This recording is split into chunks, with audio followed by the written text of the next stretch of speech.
The shades of the grass in this area look very different depending on where you are. That is no coincidence. There is a very fine border of areas where they are essentially in a drought versus areas that are fine. And it's a very complicated reasoning for this, and it has to do with the fact that it hasn't really rained in a month. But the last time that did, it poured.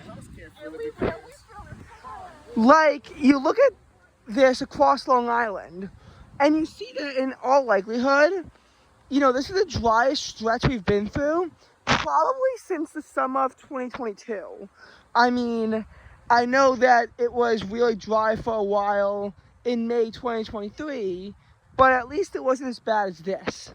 You look at it, and basically you have to see how on August 18th there were flash floods and additional rains came through the area on the 19th.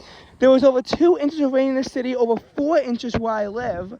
Parts of Long Island saw 9 inches of rain. There was a lot of rain coming down. And after that, the rain just stopped. Like, for the most part, it really just, took a break. Since then, we haven't really had serious rain, especially on Long Island, because mediocre thunderstorms on the morning of August 30th and on the afternoon of September 7th only dropped about a quarter of the rain they dropped here as opposed to the city. And what else was there? There were storms on August 26th that didn't really amount to anything. Storms on August 28th that barely dropped anything. We couldn't get any measurable rains in the storms that were supposed to occur both this week and also at the turn of the month from August into September, particularly on the 1st. Couple that with the fact that there's generally been a trend of low humidity, and you can see why the grass is starting to gray out over there. That being said, parts of the grass look as green as ever. And again, there's a reason for that.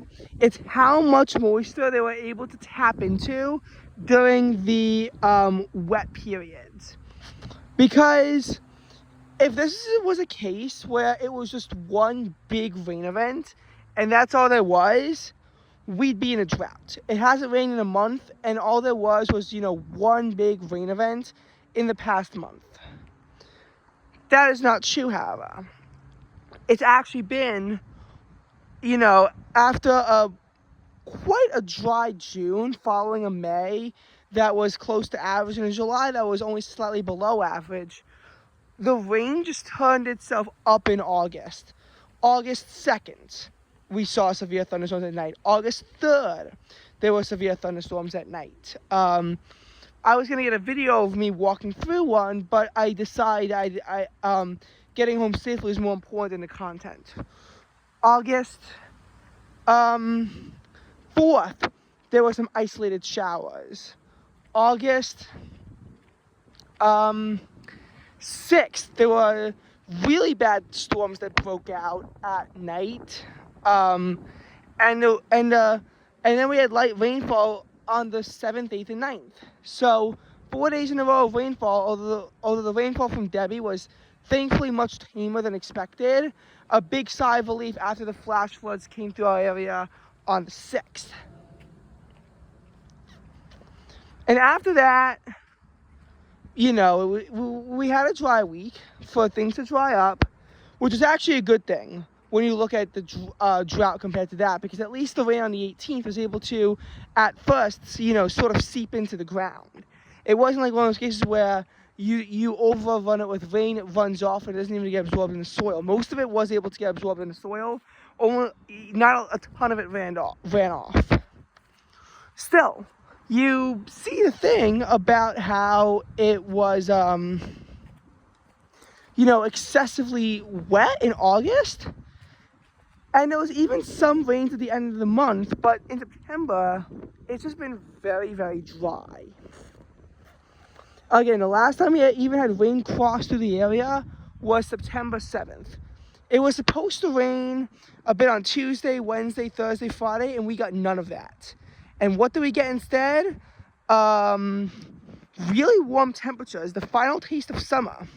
in a stretch where initially they were saying rain and temperatures in the mid 70s, the temperatures just, absolutely soared. It got to around 80 on Tuesday.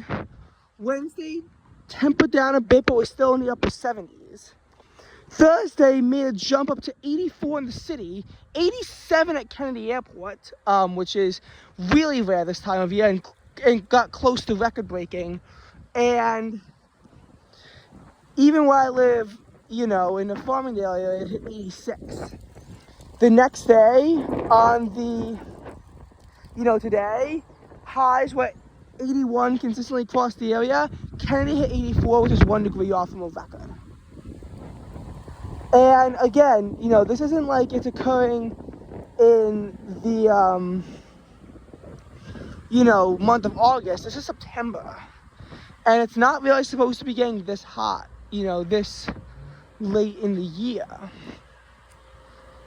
And, oh my God, is that snow that somehow, survived? Oh my God, that is a mountain of, I don't know how it survived there, to be honest. And considering we had basically no snow over these past few winters, I mean, maybe that is causing the ground to, get a little bit. That snow must have somehow, it must have either been exported from the facility, so it's artificial, or if it's natural snow, it probably must have survived at least 2.5 years. That's genuinely impressive in the state of New York, where temperatures get as hot as they do.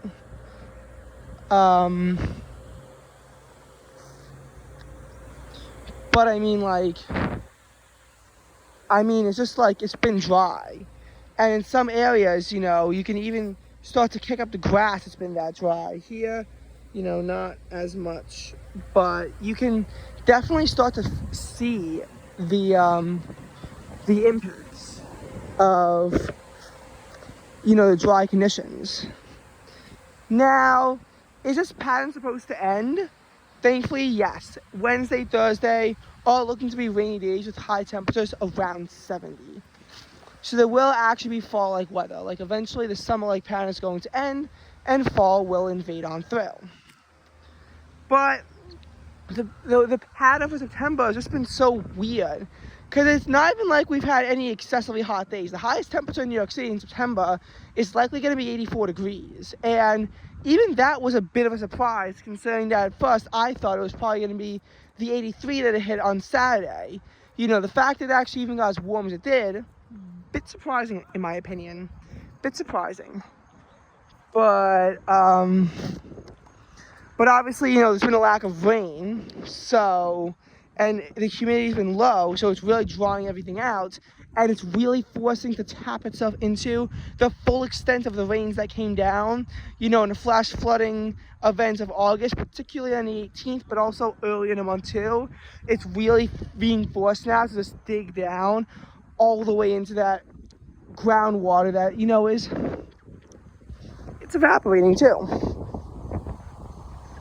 And what I found, even weirder about this is just, how abnormally,